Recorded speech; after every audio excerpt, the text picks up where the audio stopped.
l'ère du digital aujourd'hui, toutes les interventions mettent en avant l'utilisation des nouvelles technologies de l'information et de la communication pour mieux atteindre la population en général et plus particulièrement les populations éloignées, vulnérables, qui sont très loin des services financiers classiques.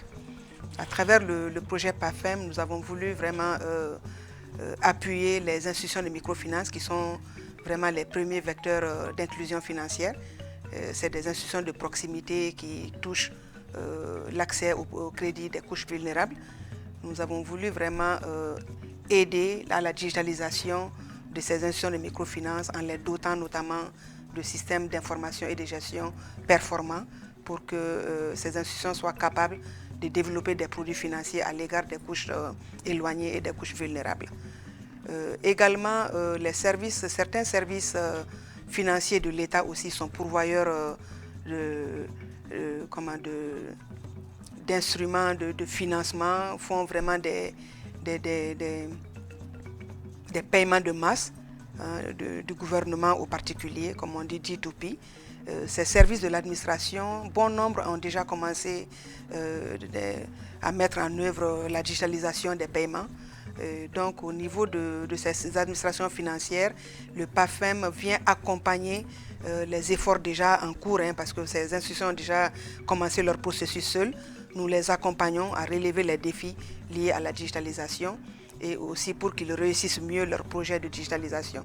Donc ça, c'est à travers, par exemple, une étude diagnostique qui va mieux cibler quels sont les flux à digitaliser au niveau de ces institutions financières et aussi des équipements. Ils ont des problèmes d'énergie, des problèmes de connectivité. Donc nous appuyons ces institutions à renforcer leurs capacités pour mieux mener leur projet de digitalisation.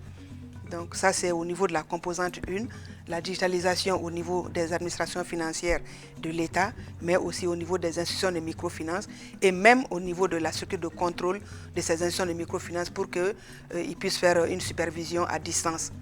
Au Mali, nous avons beaucoup de fintech, on les appelle les fintech, mais ces fintech sont peu connus et rencontrent d'énormes difficultés pour réussir leur mission. Donc au niveau du PAFEM, nous avons prévu de faire une grande étude diagnostique pour recenser toutes les fintechs existantes par domaine de compétences, renforcer leurs capacités, faire un répertoire du paysage de la fintech et peut-être retracer quelles sont les principales difficultés auxquelles ces fintechs-là sont confrontées pour qu'elles puissent vraiment mieux servir le secteur financier. Vous remarquerez que au niveau du programme GPP du PAFEM, nous avons différents guichets, la PME ordinaire, et nous avons un guichet aussi réservé aux entreprises gérées par des femmes, dont la promotrice est une femme, et nous avons un guichet Covid également. Donc à travers ces trois guichets, on retrouve vraiment l'inclusivité de l'approche du PAFEM. On sert les populations, les couches vulnérables à travers ces trois guichets que nous développons au niveau du Fonds de garantie pour le secteur privé. Donc je lance un appel ici pour le meilleur succès de cette opération. Il faut que les institutions financières jouent le jeu, viennent signer des conventions avec le fonds de garantie, viennent recevoir aussi l'accompagnement prévu par le PAFEM pour développer leur portefeuille de crédit au MPME.